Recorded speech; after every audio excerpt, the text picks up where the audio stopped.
Assalamualaikum warahmatullahi wabarakatuh. Bismillahirrahmanirrahim. Alhamdulillahirrahmanirrahim. Wabihi nasta'in ala umurid dunia wa din. Sayyidina wa maulana Muhammadin wa ala alihi wa sahbihi ajma'in. Amma ba'd. Di sini saya Lulu Putri Maristiani akan menjelaskan tentang pengertian dari supervisi klinis. Langsung saja.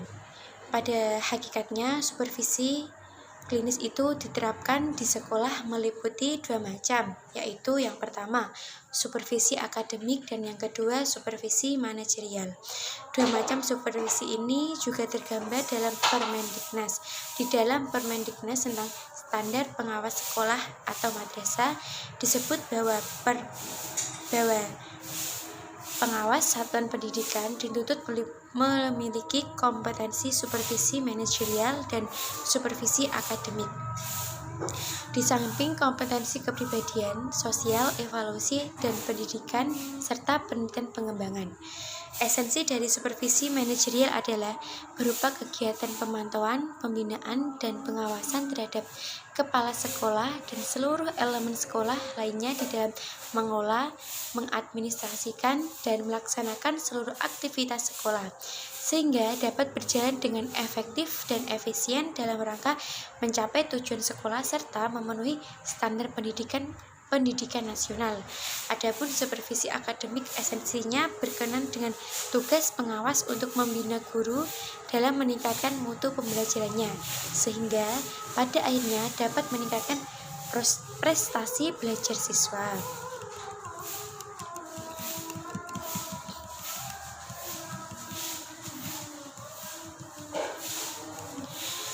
Ada dua asumsi yang mendasari praktek supervisi klinik. Yang pertama, pengajaran merupakan aktivitas yang sangat kompleks yang memerlukan pengamatan dan analisis secara berhati-hati. Melalui pengamatan dan analisis ini, supervisor pengajaran akan mudah mengembangkan kemampuan guru mengelola proses pembelajaran. Yang kedua, yaitu guru-guru yang profesionalnya ingin dikembangkan lebih menghendaki cara yang kolegial daripada cara yang otoritarian. Saat ini, jenis supervisi yang menekan dan mendekati inspeksi kurang relevan untuk diterapkan. Supervisi yang dikehendaki merupakan kegiatan yang berkesinambungan yang akhirnya benar-benar memberikan masukan positif terhadap kinerja guru. Ketika jenis supervisi ini diterapkan, awalnya digunakan pada supervisi pengajaran terhadap calon guru yang sedang berpraktek mengajar. Dalam supervisi ini ditekankan pada klinik yang diwujudkan dalam bentuk hubungan tatap muka antara supervisor dan calon guru yang sedang berpraktek.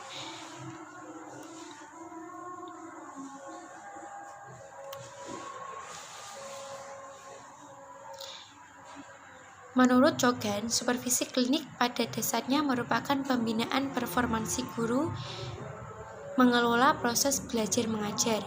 Pelaksanaannya didesain pada praktis secara rasional, baik desainnya maupun pelaksanaannya dilakukan atas dasar analisis data mengenai kegiatan-kegiatan di kelas. Data serta hubungan antara guru dan supervisor merupakan dasar program, prosedur, dan strategi pembinaan perilaku mengajar guru dalam mengembangkan belajar murid-muridnya. Pada hakikatnya, supervisi klinis termasuk bagian dari supervisi pengajaran atau akademik. Hanya saja dalam supervisi klinik ini lebih ditekankan kepada mencari sebab-sebab atau kelemahan yang terjadi dalam proses belajar mengajar, dan kemudian langsung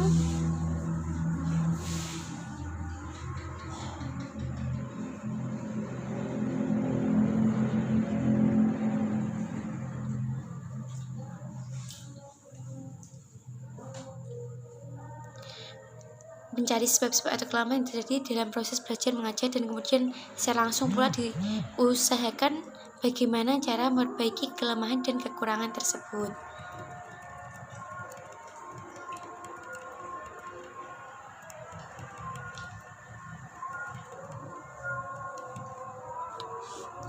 Singkatnya, supervisi klinis memberikan bantuan pada guru dan mengalami masalah dalam proses pembelajaran. Selain itu, pendekatan supervisi ini juga bisa dimaknai dengan klinik pengajaran. Klinik pengajaran adalah tempat di mana guru didiagnosa tentang praktik mengajarnya, sebagaimana orang sakit didiagnosa sakit oleh dokter.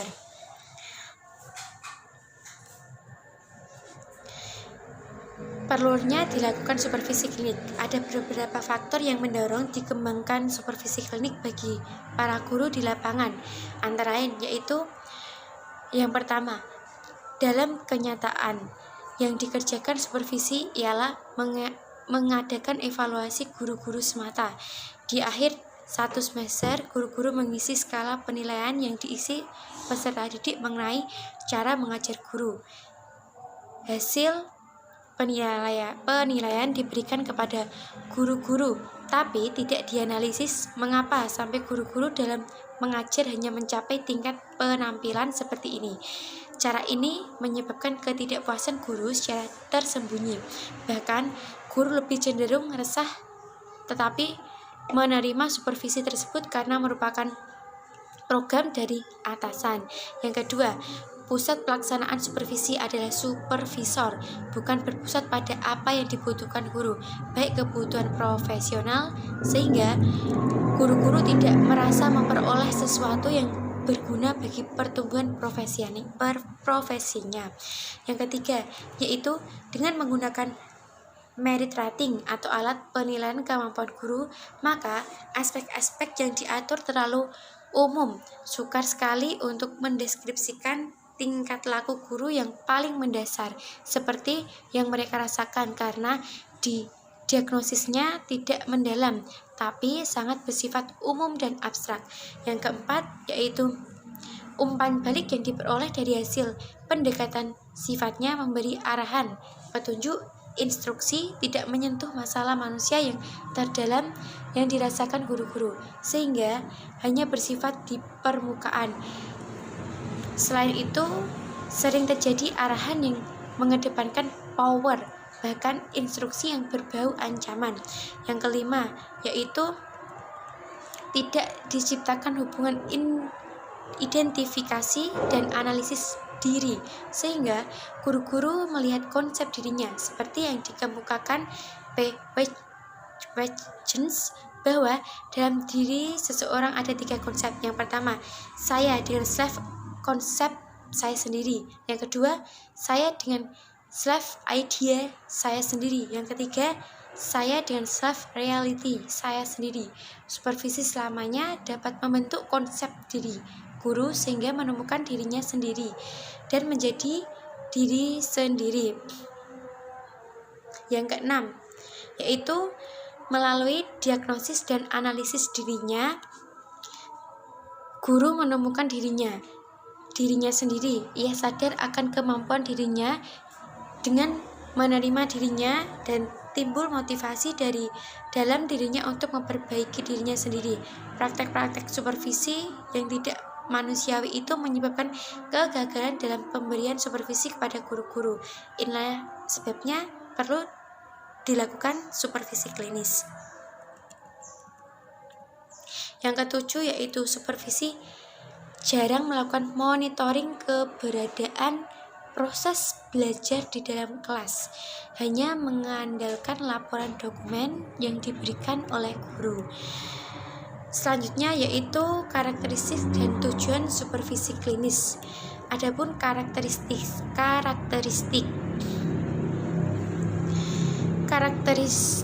mendasar dari supervisi klinis sebagaimana dikatakan oleh Ashon dan Gold dalam segalanya adalah: yang pertama, meningkatkan kualitas keterampilan intelektual dan perilaku mengajar guru serta spesifik.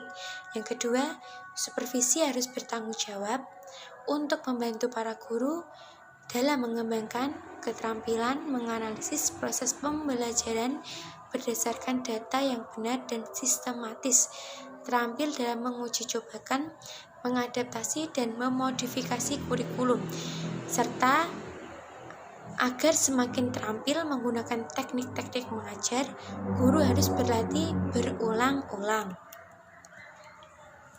Yang ketiga yaitu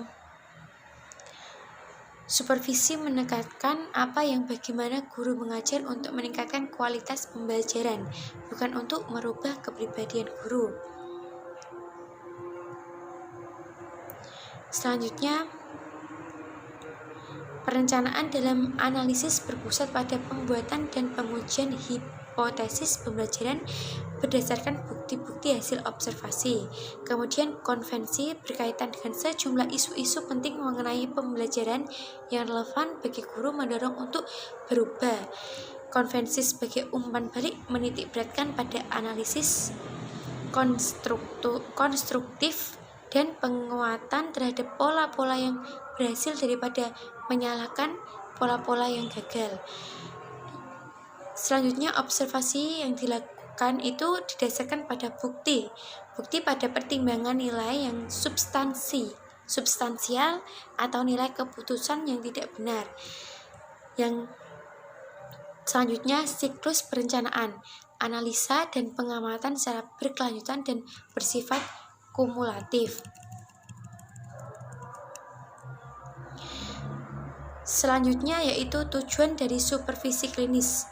Yang pertama yaitu menciptakan kesadaran guru tentang tanggung jawabnya terhadap pelaksanaan kualitas proses pembelajaran, membantu guru untuk senantiasa memperbaiki dan meningkatkan kualitas proses pembelajaran, membantu guru untuk mengidentifikasikan dan menganalisis masalah yang muncul dalam proses pembelajaran, membantu guru untuk dapat menemukan cara pemecahan masalah yang ditemukan dalam proses pembelajaran. Yang selanjutnya, membantu guru untuk mengembangkan sikap positif dalam mengembangkan diri secara berkelanjutan. Sekian dari pengertian supervisi klinis. Selanjutnya saya kembalikan kepada moderator. Wassalamualaikum warahmatullahi wabarakatuh.